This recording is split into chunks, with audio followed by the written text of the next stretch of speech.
Willow, a young girl feeling isolated after a recent move with her father, finds solace in an inherited forest, a place her Great-Aunt Alwina called the Witch's Forest. Her father, an aspiring novelist, is struggling to make ends meet, and their financial problems worsen when they receive a hefty tax bill. Desperate, he considers selling the forest to a pair of sinister real estate agents, Mr. and Mrs. Vulture, a decision that deeply upsets Willow.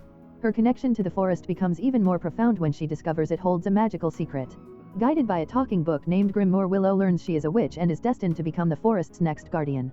To unlock her full potential, she must find 3 other young witches who represent the elements of air, water, and earth, while she embodies fire. This quest leads her to befriend Valentina, who controls the wind, Gretchen, who is impervious to rain, and Latika, who has a mysterious connection to plants. As a team, the 4 girls, now a coven, must learn to use their powers to protect the forest from the Vulture's destructive plans. Their initial attempts are clumsy and lead to a destructive storm that threatens to tear the group apart.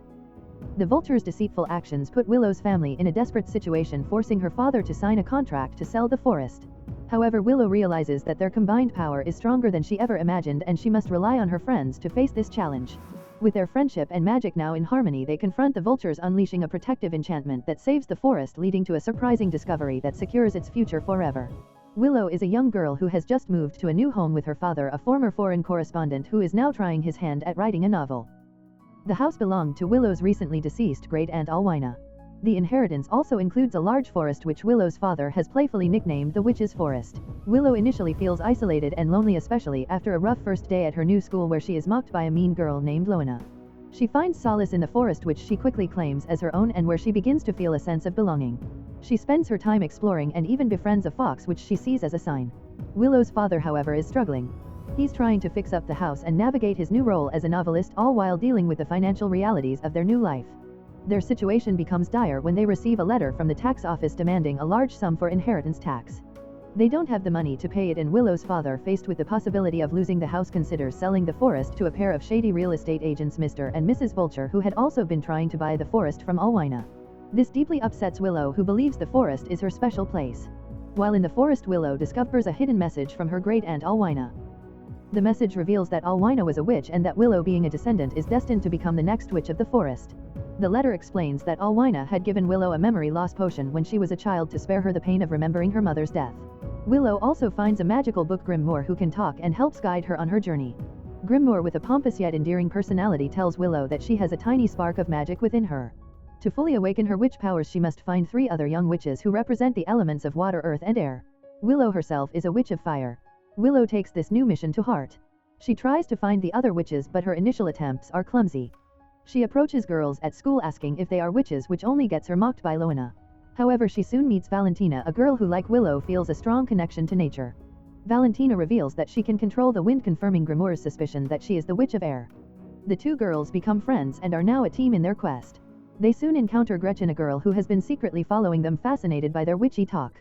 Gretchen, who is a bit quirky and overly enthusiastic, is also not affected by the rain, suggesting she is the witch of water. The 3 of them, now united, set out to find the final witch. Grimoire informs them that their 4th witch, the Witch of Earth, must be a descendant of Wakelia Odili, whose image and symbol appear in Grimoire's pages and on a tombstone in the local graveyard. They learn that a local ballet teacher, Ms. Odili, has a daughter named Latika. The 3 girls go to the ballet studio, and while watching Latika dance, they discover that she too has magical abilities. She seems to grow flowers with her movements. Latika is initially surprised and a bit hesitant to believe she is a witch, but she accepts it when she realizes the girls' powers are real. The 4 girls are now a coven. With all 4 witches assembled, Grimoire tells them the final step to awaken their full power: they must perform a ritual under a full moon. They have to gather specific magical herbs and perform a special spell at a place where magic can flow freely. Willow knows this is her chance to save the forest. She and her friends secretly gather the ingredients, facing the possibility of being discovered by Willow's father or his new friend Gundula, who is staying with them. As they prepare for the ritual, Willow realizes that even though she can't remember her mother, she misses her in a way she never understood before, a feeling that Latika helps her put into words. This journey of self-discovery and friendship has brought them all closer together. The movie ends as the 4 friends stand ready to perform the ritual, united in their purpose to protect the forest and embrace their newfound identities as witches.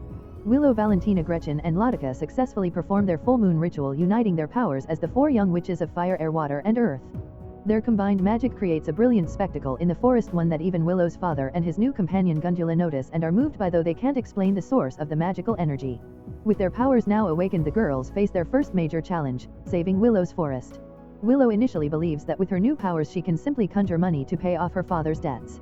However, the magical book Grimoire informs her of an ancient law that prohibits witches from creating money. Willow is disappointed, but the urgency of the situation increases when the girls overhear Mr. and Mrs. Vulture, the real estate agents, discussing their plans. The Vultures reveal that they intend to cut down the entire forest to build a large shopping center and a massive parking lot. They have already taken a sinister step toward their goal by secretly felling a large beloved tree named Waldtrot to block a forest path, hoping to put Willow's father in a difficult position with the local ranger Mr. Oberl and force him to sell. Willow is furious and tries to use her powers to stop the Vultures, but her magic is not yet strong enough. The girls' combined power is also untested, and a misdirected spell from Valentina causes the wind to become a destructive storm, knocking over other trees. In the chaos, Willow wrongly blames Valentina for Waldtrot's death, causing a rift in their new friendship. Frustrated and feeling alone, Willow retreats, convinced that her newfound witchcraft and friendship were all for nothing. Meanwhile, Mr. Oberl informs Willow's father that he must clear the blocked path or face a hefty fine which would financially ruin him. With no other options and to protect Willow from further stress and potential trouble with child welfare services, a threat made by the Vultures who now have video evidence of Willow's break-in, her father agrees to sell the forest. He signs the contract with a heavy heart while Willow watches in despair. Willow, desperate, considers using a powerful and dangerous memory loss potion to make the Vultures forget their plans. Grimoire warns her of the immense risk one wrong drop could make them forget their entire lives. Willow decides against it, but realizes that her Great-Aunt Alwina's legacy, the witch powers, and the forest itself are gifts that were meant to be shared. Guided by a profound realization, Willow sends a message to her friends apologizing for her anger and admitting that she needs them. The four girls reunite at the cemetery, a place of personal significance for each of them. Willow explains the Vultures' plan and how they cut down Waldtrot, clearing Valentina of any blame. She confesses that she always thought she could handle things on her own, but now understands that true strength comes from friendship. The girls, united once more, decide to use their combined magic to protect the forest. They confront the Vultures as the real estate agents are preparing to begin the logging. The girls stand together, and this time their magic works in harmony. They create a powerful protective enchantment over the forest. The ground becomes a muddy swamp, swallowing the Vultures' heavy machinery. The car they are in begins to move and spin on its own, terrifying them. The Vultures are left bewildered and panicked. As the Vultures attempt to escape, the purchase contract flies from Mrs. Vulture's hands and is magically destroyed. A frightened Mr. Vulture, now with no legal claim, yells at Willow that they will regret this. Willow, with her friends by her side, powerfully declares that the forest does not want them there and orders them to leave forever. With the Vultures gone, the girls have saved the forest, but the financial problems remain. However, as they celebrate their victory, the ranger Mr. Oberl returns. He notices rare, supposedly extinct plants that have magically appeared on the ground, a result of Ladoka's earth magic during their protective spell. He identifies them as Erythmium mystica and Oninus natrix, plants so rare and important that the forest is immediately placed under nature conservation law. This designation not only protects the forest from any future development but also comes with a significant government subsidy. Willow's father's debts are instantly resolved and they can keep their home and the forest. The film ends with Willow, her father, and her friends celebrating their victory. Willow's father is relieved and proud, and Willow herself realizes that the greatest gift her Great-Aunt Alwina left her was not the forest or the magic but the friendship she found with her witch sisters. She thanks her aunt out loud, feeling a sense of peace and belonging she had never known before. The four girls stand together forever, united as the guardians of the forest. If you enjoy watching this video, then subscribe to Angel Recaps for the latest movies explanation.